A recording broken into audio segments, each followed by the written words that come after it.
సాయంత్రం 6:30 ఆది మధ్యాంతరహితుడైన స్వర్ణగిరి శ్రీ వెంకటేశ్వర స్వామి వారిని మాడ వీధులలో శోభాయమానంగా ఊరేగిస్తూ భక్తుల గోవింద నామస్మరణలతో మేళ తాళ మృదంగ మంగళ ధ్వనుల మధ్య శ్రీ స్వామివారికి తిరువీధి ఉత్సవ సేవను ఘనంగా నిర్వహించారు.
తిరువీధి ఉత్సవ సేవ అనంతరం శ్రీ వెంకటేశ్వర స్వామి వారు దేదీప్యమానంగా వెలుగుతున్న సహస్ర దీప కాంతుల మధ్య ఊయలలో ఆసీనులై భక్తులకు దర్శనమిచ్చారు. అర్చక స్వాములు వేద మంత్రోచ్చారణలతో శ్రీ స్వామి వారిని అర్చించి మహామంగళహారతులు సమర్పించారు.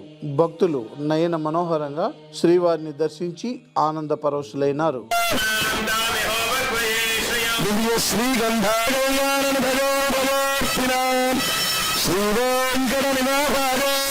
శ్రీనివాసాయ మంగళం శ్రీ వైకుంఠ నిరక్తాయ స్వామి పుష్కరిణీ తటో. స్వర్ణగిరి శ్రీ వెంకటేశ్వర స్వామి వారి దివ్య క్షేత్రంలో సకలైశ్వర్య ప్రదాయిని అయిన శ్రీ పద్మావతి అమ్మవారికి అష్టోత్తర శతనామాలతో అర్చక స్వాములు విశేష కుంకుమార్చన సేవ ఘనంగా నిర్వహించడం జరిగింది. महालक्ष्मी नमः ओम सुधायै नमः ओम श्री महालक्ष्मी नमः ओम धन्यायै नमः ओम श्री महालक्ष्मी नमः ओम हिरण्मयी नमः ओम श्री महालक्ष्मी नमः ओम लक्ष्मी